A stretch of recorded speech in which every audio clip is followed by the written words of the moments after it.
think that's the whole like democratization of media through social. Like he can just go direct and just put out a call to action. Yeah, it's very, very cool. Hey, look, we are live now with Emma Espiner. Emma, good morning from Mutipoti.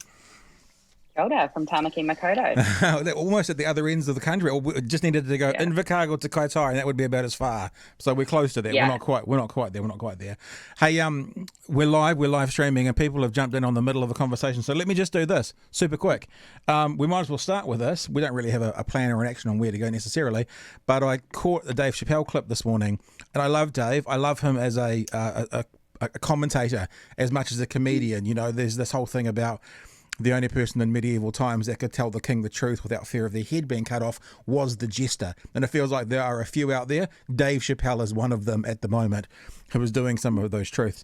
For people who don't know, because the video's only had about 4 million views only, but in America it's only, as he came out yesterday telling the story of the number of times in his life he's kind of been screwed over, either through fear and intimidation, which then leads into his genius storytelling of contractually. And he talks about how with Comedy Central and with somewhere called HBO Max, which we don't have in New Zealand necessarily, but HBO and their online platform, they're now streaming his incredibly high-quality Chappelle show, and he's getting nothing for it. Let me just play this little tiny bit here for people so they can get a little sort of gist of what we're talking about. This is just a little 10 seconds of what he says in his clip about what he wants people to do. Push play. I'm begging you, if you ever liked me, if you ever think there was anything worthwhile about me, I'm begging you, please don't watch that show. I'm not asking you to boycott any network. Boycott me. Boycott Chappelle's show. Do not watch it unless they pay me. And there's a couple of things about them I'd love to get your take on it. Let's just jump into it. He's a man worth somewhere between 50 and 100 million US dollars, so it's reported. How you can still get on board with someone who is worth that much money and who is still saying, pay me. You know, a lot of us would go, dude, you got enough. Well, not a lot of us, but a lot of people would go, dude, you got enough. But he's a comedian who's still saying, I want more. And at the end of this conversation, you kind of go, yeah, pay the man. You know, it's a really interesting dynamic. Yeah, and it's really powerful for someone like him as well, because you think, you know, for a lot of us, so he's black, and so he's a role model in his industry and has risen to the top, and so him taking that stance, I think, enables others to see that as a way forward for themselves. So because all of us, you know, so for Māori, we're always, you know, grouped together, and it's the same for African Americans as well, and so you're never just acting for yourself. So your point about him being a really rich guy, yeah, that's absolutely accurate, but he will have that in mind as well, I bet. Well, I remember, speaking of rich guys, I remember Chris Rock does a very good stand-up routine where he's talking about, and Chris Rock has this patter, this routine where he repeats things again and again and again to make the point.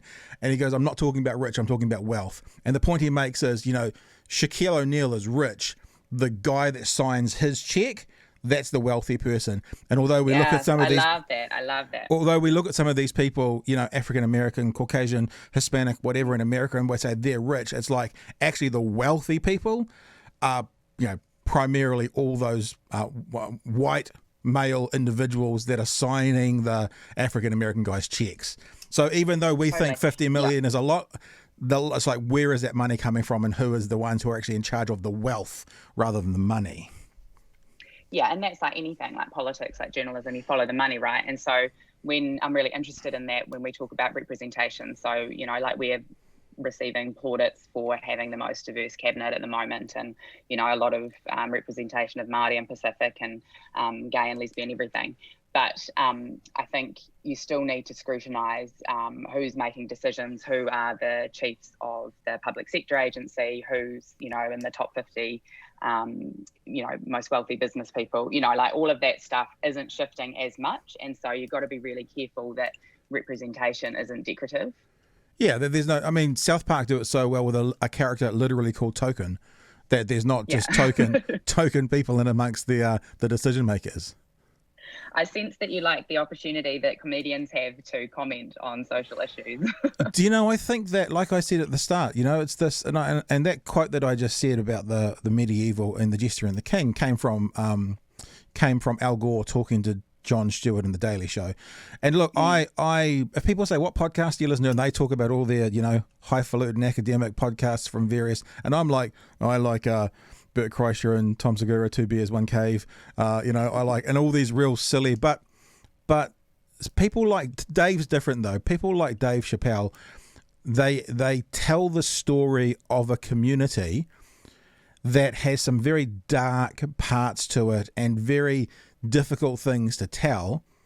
And it's not that he makes you feel good about it, because he doesn't, but he makes you laugh along the way. It's different between feeling good about a story and getting a laugh from a story. And there's not many like him that can do that. No, and that's just that connection, eh? Like, I find that talking about health equity stuff, like you can't really, or you can never win someone over by talking about statistics. You have to humanize it. If you can make people laugh, you can make people cry, and that's how you shift perception and change people's minds about things. Yeah.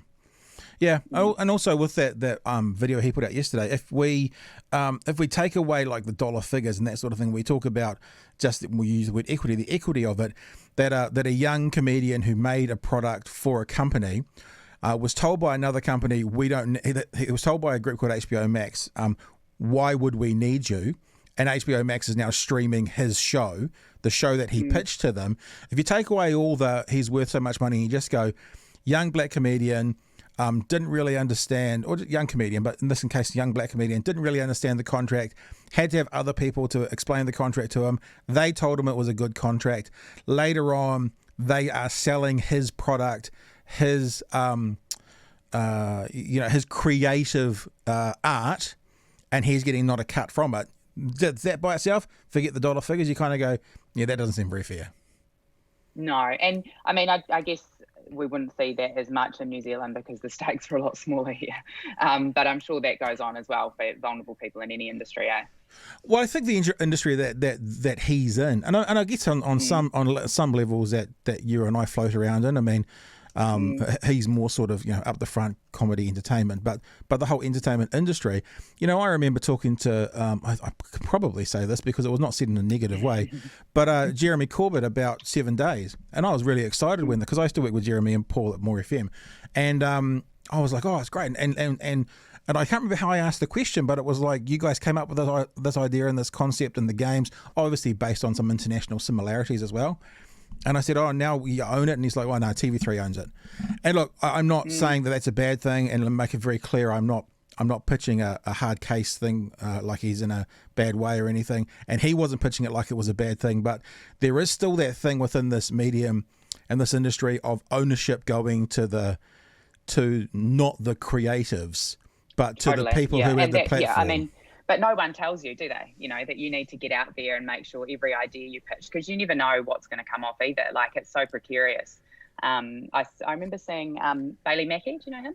I know the name. So really amazing, like Māori content producer, but very smart, very business savvy. And so when my husband was working for TV3 and they had this idea for a current affairs show, which TV3 picked up, Bailey said to him, you need to get the IP on that, and then you need to franchise it and pitch it overseas. And Guy was just like, well, that's not what I do. I'm a journalist.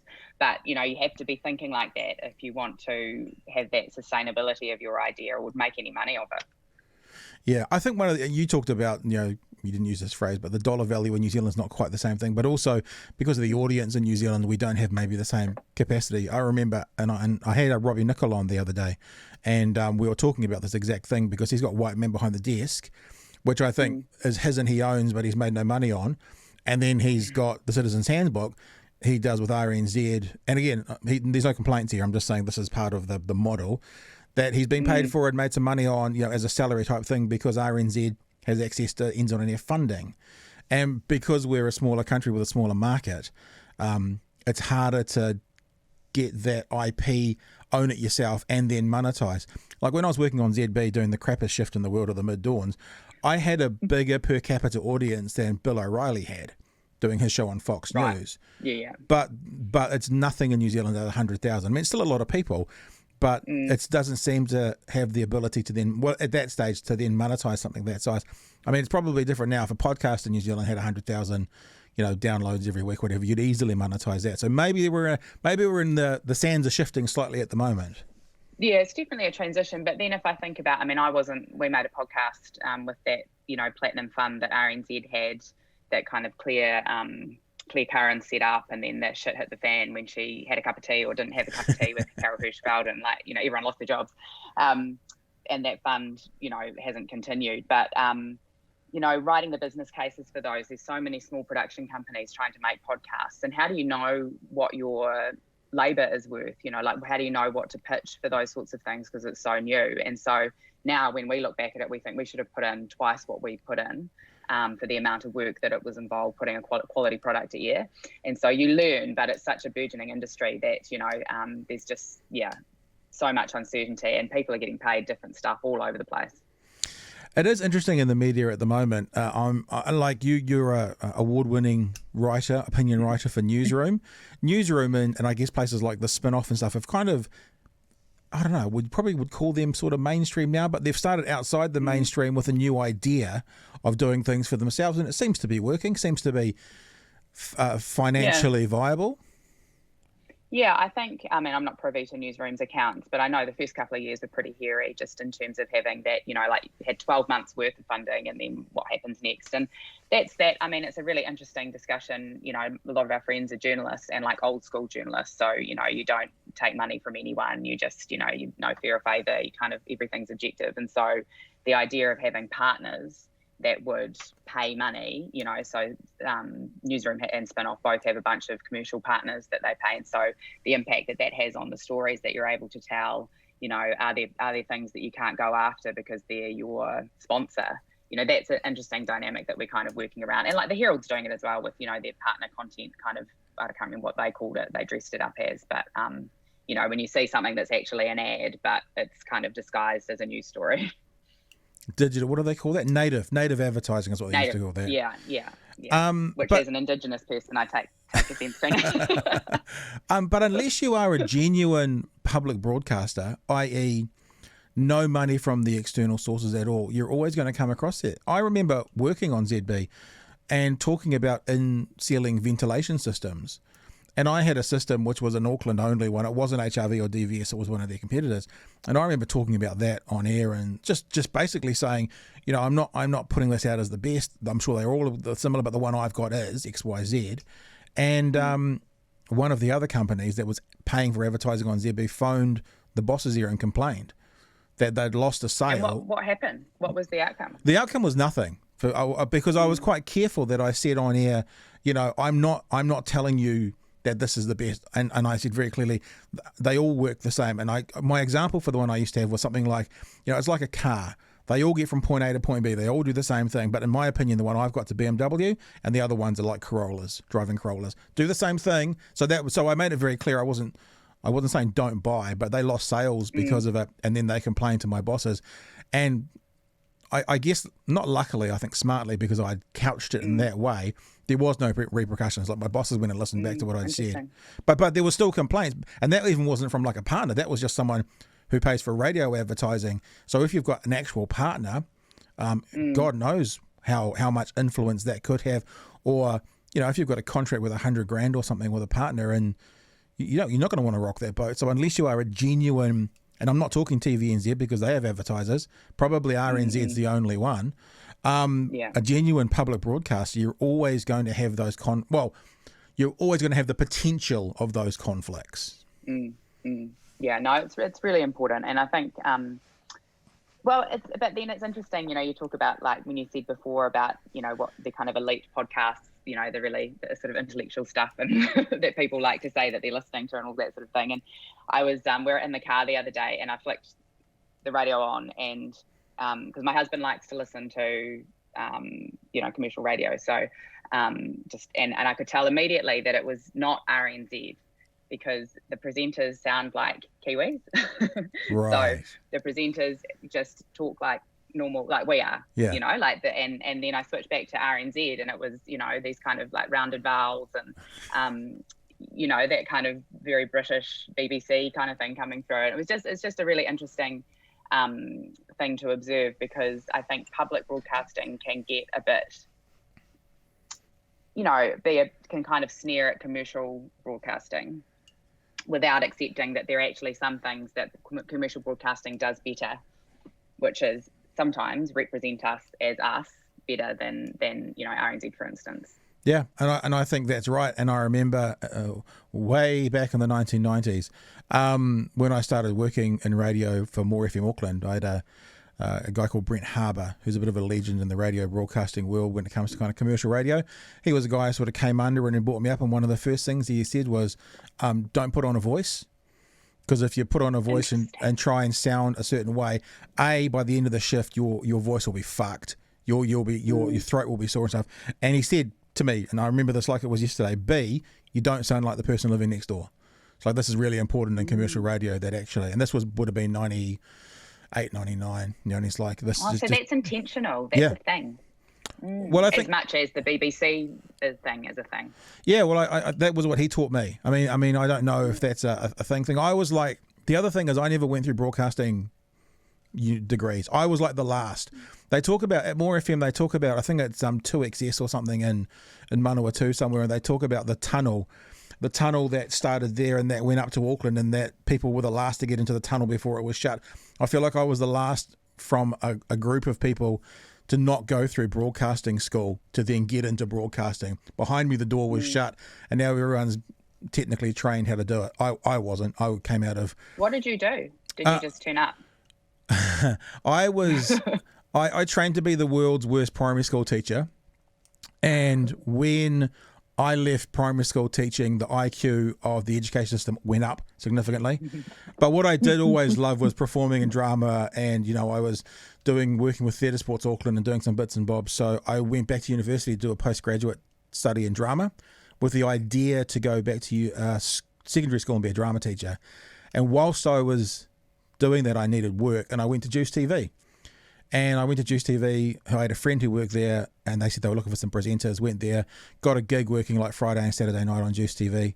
Whilst I was at Juice TV, I just literally turned up to More FM in Auckland, went to the boss and said, hey, this looks like fun. How does one get into radio? And long story short, he said to me, well, why don't you just come on board with us and we'll start training you up? And that was it. And it's one of those instances, again, when I said I was the kind of last to get through the door. I tell that story to people now who are in radio, and it really fucks them off, because they're like, dude, I trained for 4 years and I got a job as working in promotions and never got above that. And I'm like, well, sorry, that was sort of what happened. I got in the door and they started training me up, and I never looked back until I stopped working. Did you know someone, or did you did you say you had a mate? No. Okay. No. I literally, I was working on Juice TV, so I guess at the time that sort of opened a door, maybe. Hi, I'm a television presenter, although as we all know, Juice TV wasn't really much of that, you know, but technically, and so maybe that opened a door. But the guys there used to say how weird it was, because they're like, the boss there, Roger, would get 10 CVs a day onto his desk. And why, when I turned up, did he say yes? I don't know. Maybe the universe aligned something. But that's what it was. And from there, sort of never looked back. Spent 20 years, I guess, or the best part of, working in radio, and moved to Dunedin. And now I'm doing this because I just love having interesting conversations with interesting people. Cool. But you're right. There's no fucking way someone would get that opportunity now. Yeah, I don't know. And anything though, like I used to work in recruitment, and we would expect people to have a degree for the most ridiculous jobs, you know, and that was just the baseline just to get through the door, as you had to have some sort of degree to, like, you know, work on a desk or, you know, do an admin job that you really don't need a degree for. Which kind of doesn't make any sense, does it? I mean, I don't know. I wonder if we talk about the entry points these days, and maybe if people are going to do things, I mean, maybe not the same if you're going to work on a desk, but if you're going to do something in broadcasting these days, you can just get out there and do it yourself. Like talking to Robbie Nicol the other day about White Man Behind the Desk, they just did it, and it blew up, and it became massive immediately. Now, I think that's a lightning strike. That's not going to happen every time, but it has the possibility of, we have the possibility now in the world of entertainment that we can go around Yeah, well, that's like Dave. That's like Dave Chappelle doing that, Yeah. you know, that he's gone direct, you know, so he hasn't he's not fighting it out in the courts, you know, behind the scenes. He's like going direct to his audience. Yeah, and I mean, it's a pretty unique perspective from him to say, boycott me. Don't watch my stuff. He says at another stage in that 18-minute conversation, he says, if you are, I'm paraphrasing, but I'll get it pretty close. He says, if you're a platform that's streaming this content, you are dealing in stolen merchandise. And I was just like, shit, that's a pretty massive statement. It's tasty, eh? Yeah. Yeah. It's really good. And like I said, he's a wealthy man who doesn't need a settlement or anything from Comedy Central or whoever it is, but at the end of it, you kind of follow the logic through and you kind of go, yeah, pay the man. That seems fair. Do you remember, was it Taylor Swift that did something similar with Spotify? Yeah, she pulled her songs off. So she was on Spotify and she pulled everything off and went to Apple because she wasn't happy with the cut. And I think when she went back on, she actually changed the model for everybody, I think. For everyone, yes. Yeah, I think she did. Yeah.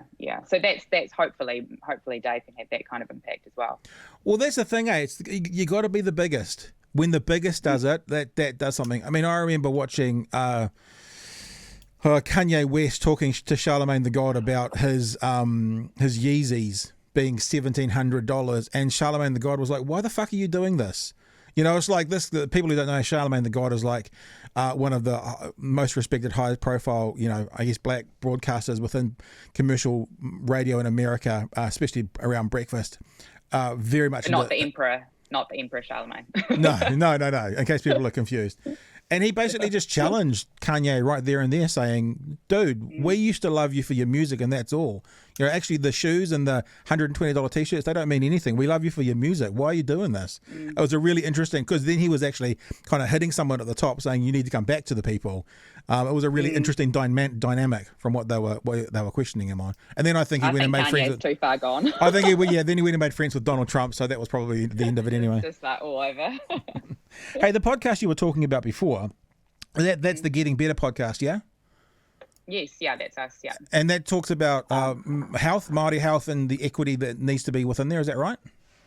Yeah, so one of the things that I mentioned before is that people don't connect with statistics, and so you have to tell a story before anyone really gives a shit. And Māori health's one of those things where I think that we get really... you know, it's just become part of the landscape now that things are shit for Māori, that we die sooner, that we get worse outcomes, that we, you know, don't get the same kind of care as anyone else in New Zealand. So with that kind of, I was training, you know, I am a doctor now, I was training to be a doctor at the time, and I thought, you know, what are the skills that I can bring, unique perspective that I could bring to this to push that along a bit. And Noelle McCarthy, who's one of my best friends, happened to have a podcast production company. So, you know, that worked out really well, and it has made an impact in that sense. You know, like the messages that we get are people saying, you know, I knew things were bad, but I really connected with the story of this person or this whānau or what's going on for this, you know, group of health professionals. So, yeah, it was a really interesting exercise. Is it something, and this is, I guess, talking again about the media in general, it sounds like something that could be a 10-part series on TV1 as well. Is it? Could it be something that could then turn into that?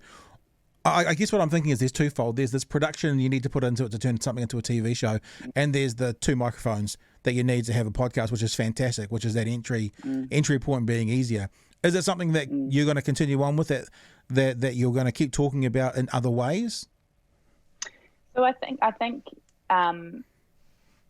okay, so I like podcasts. I like the intimacy of voice only. I think that's a really easy way to connect with people, and they can download it. You can listen to it. We made sure they were less than half an hour, so people could just, you know, do something else, you know, on the way to work or whatever. The other thing that was really important to us was story sovereignty, and so that's, you know, the idea that we're not being extractive by going to talk to vulnerable whānau, have them tell us all this bad shit that's happened to them, taking that away, profiting from it over here, and not having that sense of responsibility back to them. And that's like a very Māori way of doing things, is that there's that reciprocity. So research, you always take the research back to the people that you've been doing research with.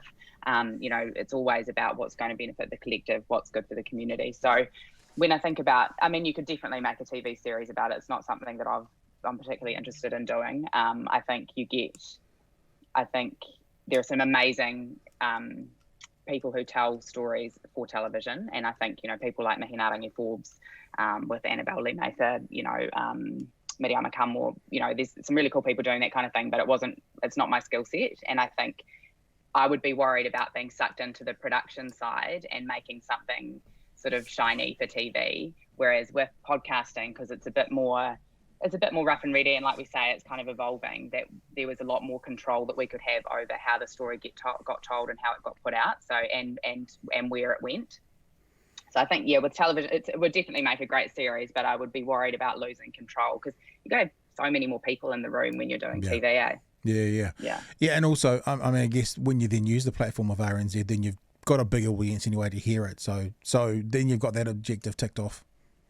Yeah, totally. And I think it's been interesting. We've had Noelle's had requests from, other people wanting to do something similar. And I think you could in different areas. So for like different kind of specialties, doctor specialties and things like that. But there's a special vulnerability in the fact that I was a medical student at the time that we were doing it. And I think when you introduce a doctor's voice, you've automatically got that power differential and kind of someone telling you what to do and giving you advice. And I think the dynamic that worked really well is that I was learning, and the whānau and the health practitioners were supporting me to learn. And I think you would distort that a little bit if you then came in as a doctor.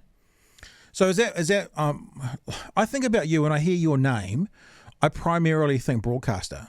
That's what I associate primarily with you. And then look, can I just say this as well? Congratulations on election night.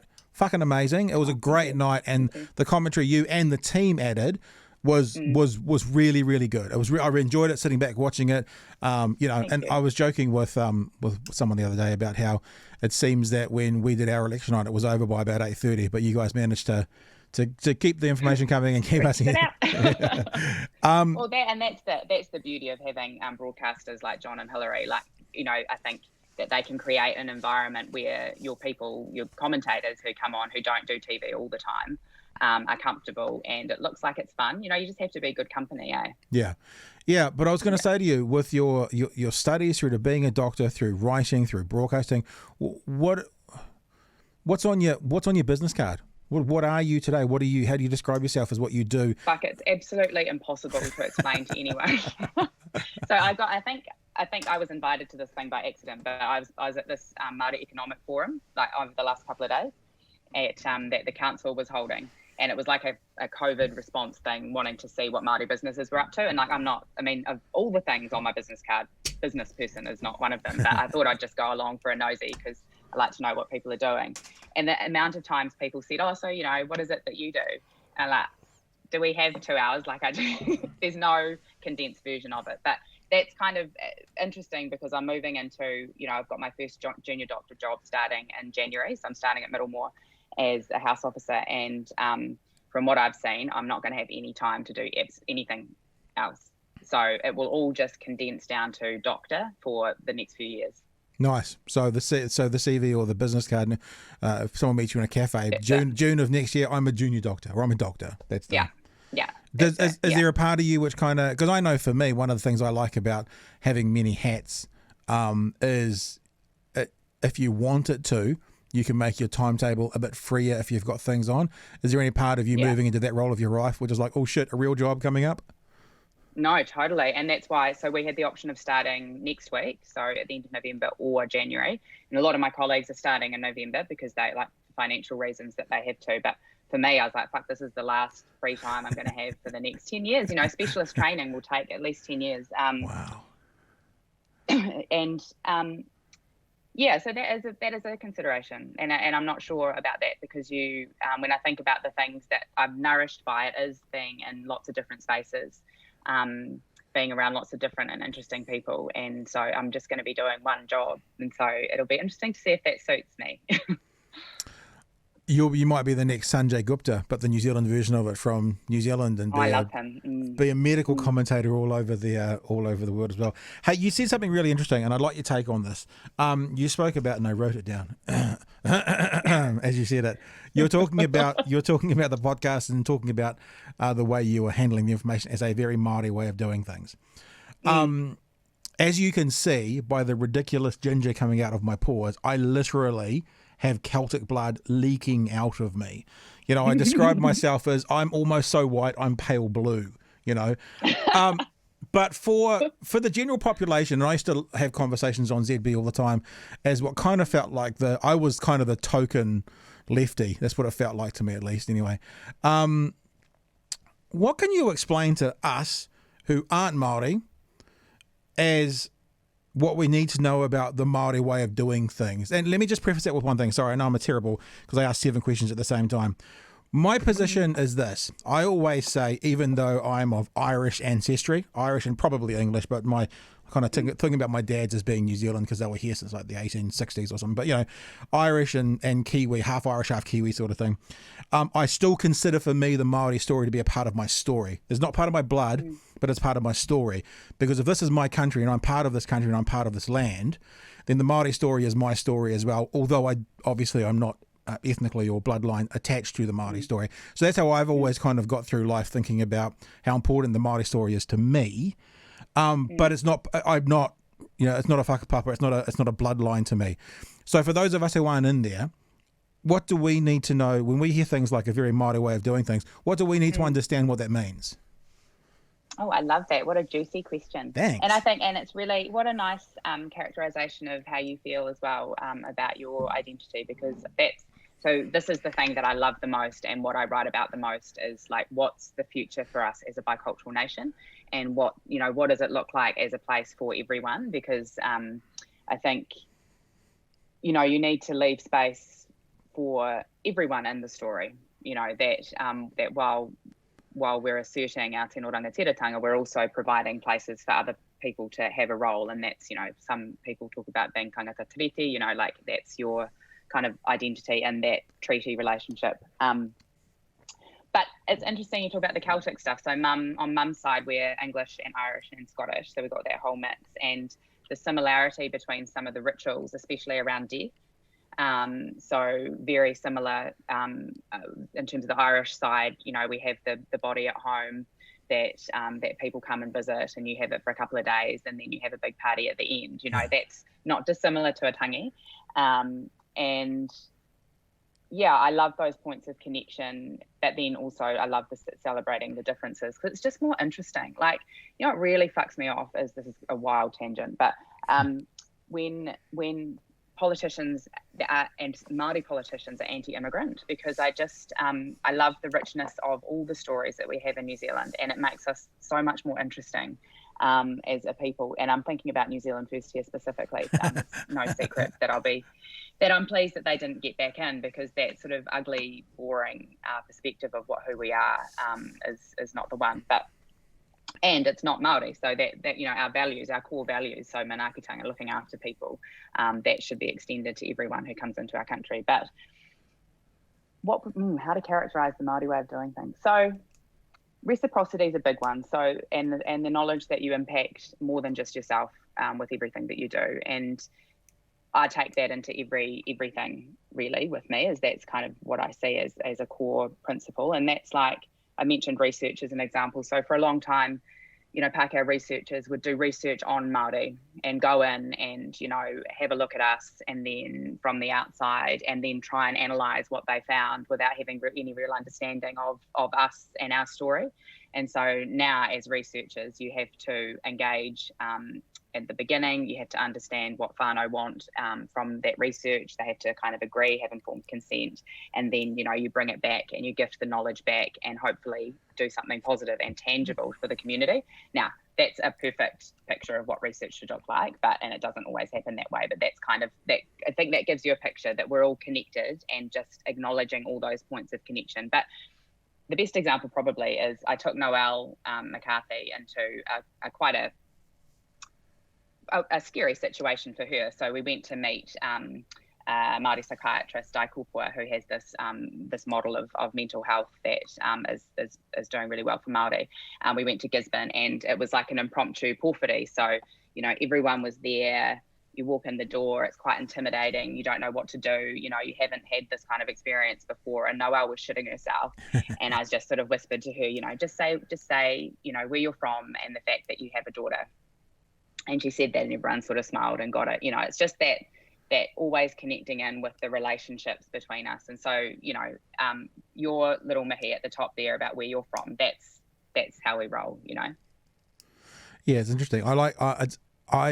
The connection between the Māori and Celtic way of doing things, and I've never made this connection before, as you've just said it, but as you were saying it, my mum passed 2 and a bit years ago, just over a couple of years ago, and I sort of said this thing tongue in cheek, obviously, is that I was in the hospital when she passed. She had motor neuron disease, so it wasn't so she was at the hospital at the end. And my sisters all wanted to, you know, kind of move. They were a bit freaked out that there might be a body bag turning up, and they couldn't see their mum do that sort of thing.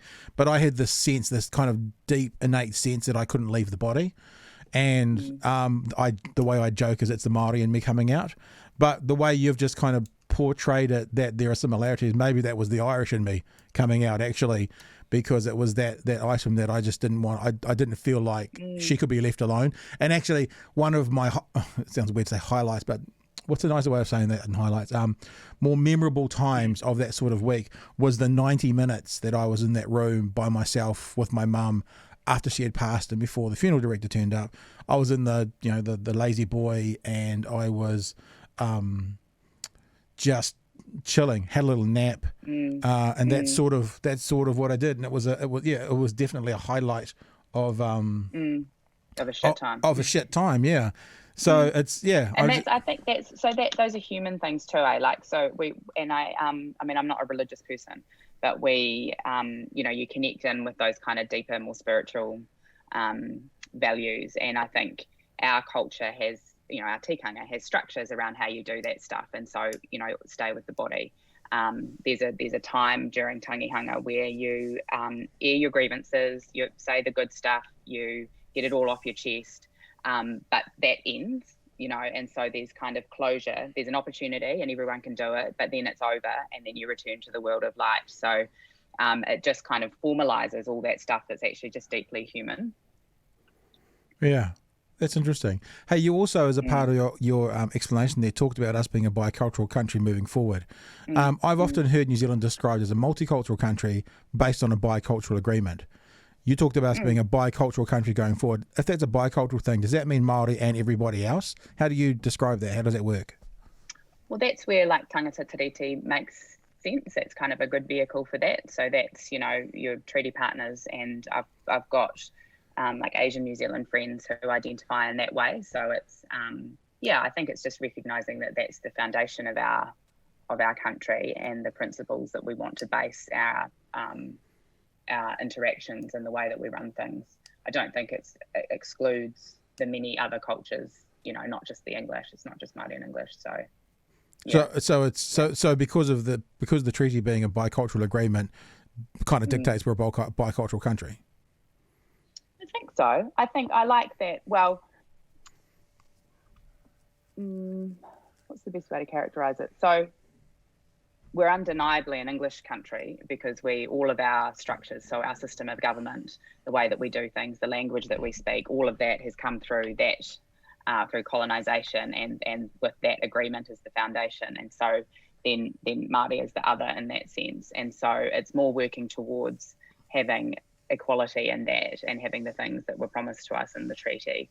And so I think it makes sense to include everyone who's come since on that side, on the Crown side, because if that's the language we're speaking in, the system that we're operating in.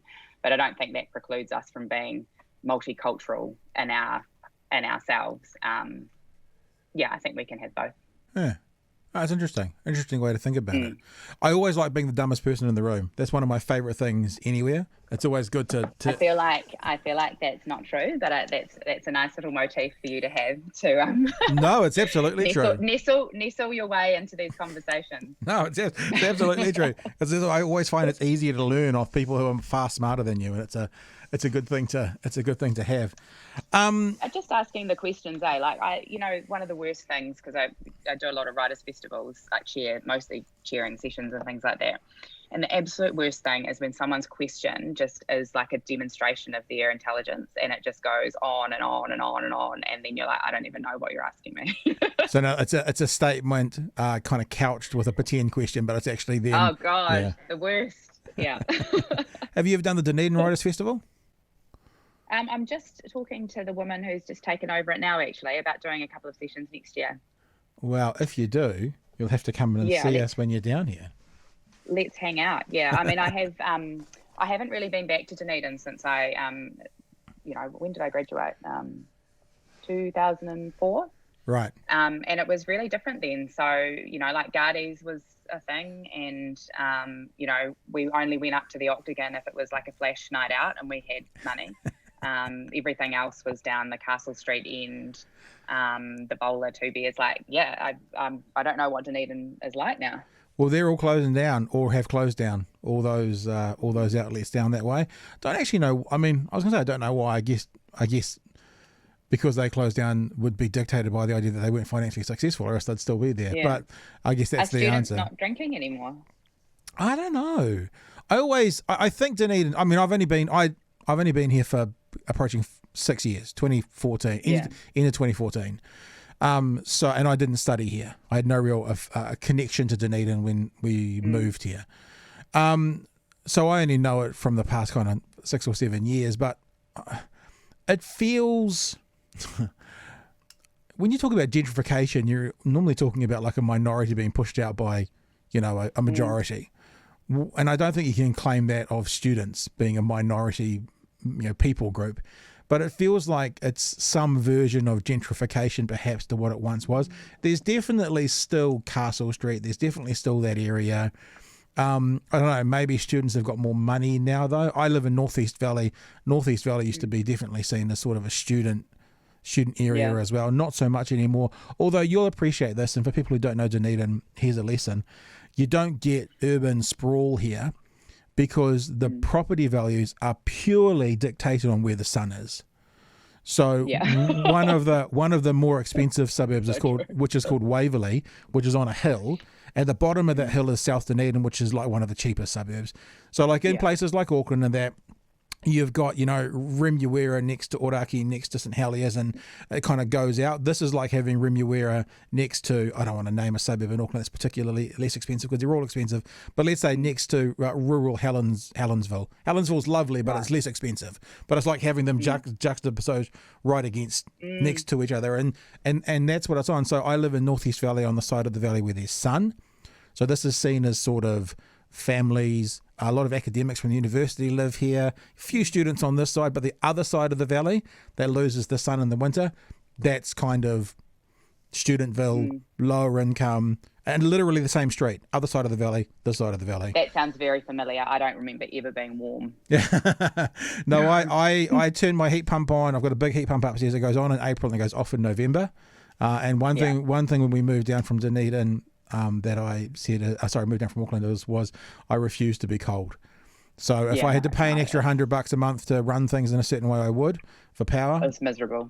So I refused to. Don't you love the character of different cities though? Just that I love cities, and I love how they feel and how they're different. And I think we'll probably live in Auckland forever. But I'm just fascinated by cities. We lived in Wellington for a long time. And I still love it, but it's so different, and the topography, everything about it. So, like you say, the way that the weather and the climate dictates how and where people live, what people do there. Like you mentioned, there'd be heaps of academics in Dunedin. What kind of people even live there? Yeah, heaps of academics. One of the things I love about, pre-COVID, probably 30% of the people who come onto this podcast were academics associated with the university. Not necessarily at the university, but I keep an eye on the speakers that are coming through, and I grab them when they're coming through, sort of thing. So, yeah, it's a great area for that sort of thing. Lots of research going on at the university, lots of interesting things happening. And the other thing is, because of the university, I feel like we're sort of overrepresented in resource as well. We're not resourced like Auckland or Wellington is, but for a city the size of Tauranga, basically, we are well overrepresented, and it's purely because of the when I say overrepresented, I mean resourced, over-resourced. Because of the university, the university brings over $1 billion into the economy each year, which means there's the ability to have some nicer places to provide for the students and to provide for the business that comes from the university. So it's like when I say big town resource, not to the extent of a big town, but has everything the big town's got, but small city traffic. It's a nice pitch to an Aucklander. Yeah, no, I was just thinking you should have you should get Becky Manawatu to come and talk to you. She wrote that Oh Where, which won all the prizes. I'm writing it down. And she's going to be the Burns Fellow at Otago the next year. Oh, cool. I don't really know what that is, but it sounds like a really cool flash thing for a writer. I think it's just a writer in residence, isn't it, for Otago University? Yeah. But she is awesome. You really like her. Yeah, I've written down the name. So you've got a summer off. What are you going to do with it? Well, I don't really, because I'm kind of incapable of relaxing. So so I've finished writing for Newsroom. So I've given the column away. So I submitted my last column last week, and got a couple of research projects that I'm desperately trying to finish off before the summer so I can have a break. And heaps of cool things keep coming up that I want to go to, because I know that I'm not going to be able to do anything next year. So like there's a Māori Health Leadership Forum on Monday that I'm just writing a speech for at the moment at Parliament, which will be cool, just to have a nosy in the room, and thinking about, how to present to an audience like that what we expect in this term, in terms of health for Māori health. So that's quite a fun exercise. That's like an extra thing that I just agreed to do last week. Well, hang on, but on that point, what do we expect? We've got this government that's come in now, and I've been saying since they came. I mean, pre-election, I said the only interesting question for me from the election was, would Labor get a majority? And I thought they probably wouldn't, and they stormed in, which was really interesting. And I think from someone who loves watching, looking at, checking out what's happening with politics, one of the interesting things going to be is to see what they do with a majority, because I think it would be fair to say, you may disagree, but no one would expect them to get a majority again next time round. There's certainly a COVID kick that's got them there. So what will they do with it? This was the other kind of reason I wanted to go to this economic forum as the kind of odd one out on Monday and Tuesday, because I wanted to hear what Māori businesses were saying about this stuff as well. And so people kept saying, there are 32 months or however more months I've got left in this term, like there's a real sense of urgency, like get cracking on the things that you promised or that you said you would do or that you said previously were too hard to do, all of that. So everyone has massive expectations, which is an interesting kind of juxtaposition to the Prime Minister's statement on election night that, we're going to govern for everyone. So what is that, how do those two things align? And then anecdotally, my mum works for the Department of Conservation, and I accidentally, not on purpose, but accidentally was eavesdropping on a Zoom meeting that she had the other day when she was at her house, and someone from within the department was kind of semi-complaining that Kiritapu Allen, who's the new minister, was expecting things too quickly. But for me, I thought that's great because, I think that they need to have, especially the Māori MPs, need to have a real kind of rocket up their backsides, because they'll be punished first if Labor fails to deliver, especially for Māori. So, yeah, really going to be a really interesting 3 years. And the sense that I have, just across a couple of areas, so there was that, and then Willie Jackson's reconvened a Māori advisory group on the Māori broadcasting stuff, they're hustling, even this side of Christmas, to start getting things done. So, fascinating, tasty. Because the process, even if you've got a majority, just purely the process of things going through select committee and that takes time. So there might be some big things they want to do which might take them a couple of years to get through, even with the majority. So yeah, I'm and I've said this before and I'll say it again, that I always respect and find more admirable someone who really stands by their position and pushes on it. Whether people agree or disagree with Sue Bradford, I think she's an amazing person to look at as a person to respect for standing by what they believe. Didn't fold, didn't waver, went for it, got it, left. You know what I mean? Yeah. And this Labor government, Labor in general, is the government, is the party of the capital gains tax. And for them not to do it in this time, whether it helps me or harms me personally, that's part of who they should be. We're in a bit of a hole because of COVID. We do need a more tax take to be concerned about a repercussion from a national voter because there's an increase in tax take somewhere, somehow. I think would be really poor. I think this is the time to to really I go, agree, we yeah. are Labour, and when I say we, it's like that's what they're saying. I would classify myself as more independent, but they are Labour, and this is the time to get them through. And I know what the referendum said about cannabis, but Greens, go for it, get it through. Labour, support it, get it through. There's $500 million a year tax take, and I know the retirement age is maybe more national than Labour, but with the average life expectancy going up, it seems to be this could be a time to, get the retirement age up to 66 maybe, or 67, or... Well, they just need to spend that political capital, because you can't keep it forever. Like you say, like getting a majority next time is so unlikely. So just spend it. Yeah. Do something. Yeah. And I think I'm not surprised, but I wouldn't have been surprised if the Greens didn't go in with them officially, because the Greens could always knock on Jacinda's door whether they were in an official agreement or not, because they're in the same side of politics. But now that the Greens are there, the Greens should be looking to get some of that capital spent as well. Although they're not needed, they're like, you're a part of this, so maybe that's the cannabis reform, maybe that's something else, I'm not sure. Maybe that's more about, justice reform. But this is the time. And thank goodness again that New Zealand First aren't there to put everything into a bloody referendum, because cannabis, I mean, I was so disappointed with that outcome, and I think it should never have gone to a referendum.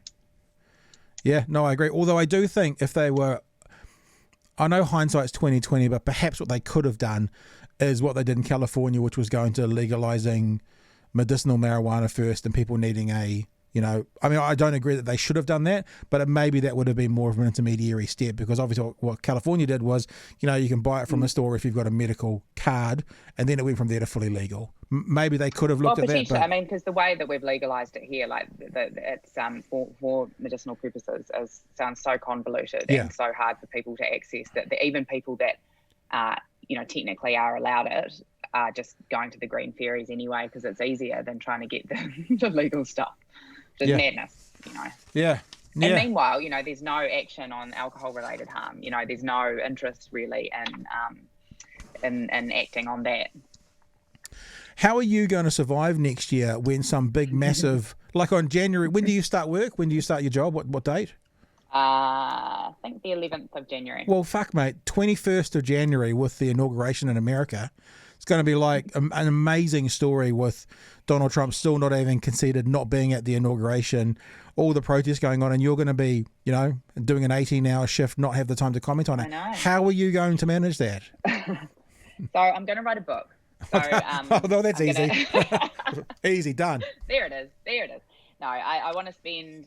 So the writing stuff's been really interesting, right? So first, like, it was an opinion column. It was very much in the style of opinion columns. Like there's an issue, you respond to it, and then you get into this kind of treadmill of having to have a response for everything. And it's quite. I found it was slowing down my ability to just step back and really think about things deeply. And so the last 2 years, I've tried to just write longer essays, think for longer, not go straight away, and not, so they're monthly rather than fortnightly, and just think, think harder and read widely and explore ideas in a more nuanced way. And so I think putting a book together will be a further extension of that. So take a lot longer, do a lot more thinking, a lot more reading, and and see where it ends up. So what you're saying is you're going to give yourself another big job to do, which is the way that you're going to get around not having enough time to do other stuff. That's what I'm hearing. Yeah, that's it. Yeah. Perfect. Makes perfect sense to me. I feel very seen. Yeah, you've called me out. That's, That was like that guy that was going to go, I haven't got time to climb Mount Everest. I haven't got time to climb Mount Cook, so I'm going to train by going up Mount Everest. That's that same guy. Is that what you're saying? Yeah, that sounds about right. Yeah. Well, it's just, and the medicine is just so mind-blowing for its ability to connect you with people's stories and all the shit that's going on in people's lives. And then hospitals, like, man, I thought Parliament was a political, insane kind of, environment of intrigue. Like, a hospital is like neck level, which is why it's in all the TV dramas and stuff. But, the egos and the hierarchy and all the shit that could go wrong. And be hard not to write that down. Yeah, so then that turns into the next, I don't know what, Shortland Street, but more serious version of it. That's where we're going after that. God. Something like that. Yeah, well, keep that on the down low, because I don't think anyone would want to work with me if they thought that I was observing them for for my own purposes. Well, you know, after we had that glitch because of me mid thing, no one's probably watching this anyway. This is probably dead. No one's not being recorded. It's probably just you and me talking right now, Emma. Nobody needs to know. That's the vibe. Hey, dude, thanks for jumping in and having a chat with us. It's been fun. Oh, really nice to get to know you, and I'll definitely hit you up if for next year when we're down for the Writers' Festival. When you've got that 6 spare minutes between one That's case right. at the hospital, writing your book, flying down, delivering a lecture at the writers' retreats, and then flying out again. Yeah, that's the one. If people want to check you out over summer, are you doing anything with RNZ, or are you going to be able to be found or read anywhere up until sort of January? No, I've got my Twitter has a link to my Authory page, which is where all my writing is. But no, man, I'm done. I've got, I think, one last bit of writing that's due to go into North and South, and then that's it. There you go.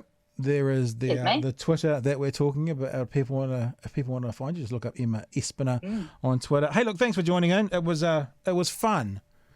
Yeah, I'm happy. Really enjoyed myself. I'm happy that you checked me out with Stacey Morrison, and she gave that's another thing that's very Māori, is you have to, check do your up due on diligence us. and check how people are connected, and if you're all right. I used to see Stacey almost every morning. That's actually when I was working at ZB and she was working downstairs at Flavour. I'd go downstairs on the way out the door and catch up with a mate of mine who was reading the news for ZM, and then Stacey was floating around, and that's kind of our only connection. But it's enough of a face that you can then go, hey, I remember you, and then that's enough of a thing to open a door, and that's enough of a well, I wouldn't go that far, but enough to know someone. Hey, Emma, thanks for joining us, mate. It's been a blast. Awesome. Catch you again.